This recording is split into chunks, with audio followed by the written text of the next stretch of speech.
This is one of our bigger sets with 51 pieces, and it took me about 30 minutes to put up.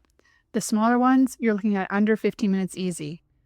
I'll share a few tips at the end that'll make this even easier. You see how I can just lift and reposition these? As long as your wall is smooth, properly prepped, primed, and painted, you can move these around as many times as you need until they're exactly where you want them. I always start with the big pieces first, get them spaced out, and then fill in with smaller ones. Honestly, I mostly just use my hands. It's really just that simple. If you want perfectly even spacing, measure out your total wall space before you start. But here's the thing, it's really not about perfection. And depending on the age, your kids can totally do this themselves. Now, if you're a bit of a perfectionist like me and you want perfectly evenly straight pieces, you might want to step in. But remember, the whole point of this is having fun. So that's completely your call. So when I'm putting these on, I actually like to follow the shape of the animals. Follow the curves, kind of move this guy around a bit. And move this here. A couple little finishing touches here.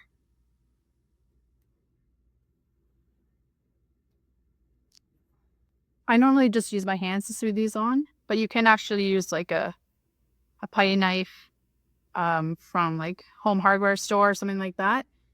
I have a little fancy scraper, so I'll just show you that, but it's really unnecessary to use it. So I've got I've got this guy here, and so sometimes,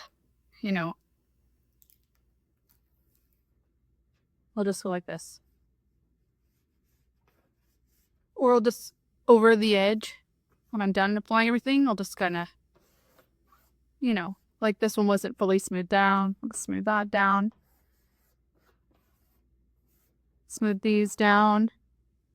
Like this might be a good one to show you on.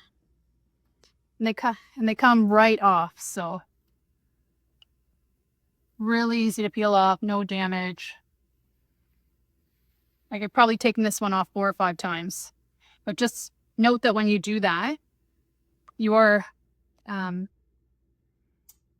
making it a little bit less sticky, although you can see, well, you can't see, but there's nothing on the wall, but just the constant on and off.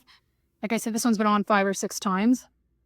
I'll just show you again with this scraper, how to scrape it off. Sorry, how to scrape it on.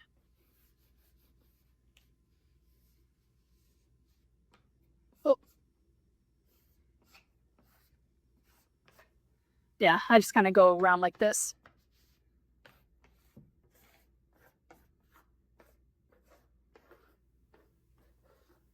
Just gets a little bit closer to the wall in case there's like any little lumps, but for the most part, it goes right on. And again, if you decide you have placed something that you don't want in a different spot, you don't like the way it's placed, it just comes right off. And you pop it on. And that's all there is to it, really. Now, if you want to store these, you can actually just use parchment paper, or you can keep the backing from the decal itself that it came on. Usually I peel off all the excess backing where the cutouts were, and then I just stick them right on the backing, and you can roll it back up. It will not stick as good the second time. Although, like I said, these have been on 4 or 5 times now. They're still fine, but if you're looking to leave them on like for a long time, it may not stick as well, like if you move it 3 or 4 times. So I'd, a couple times, move it around how you want it, and then I just leave it after that.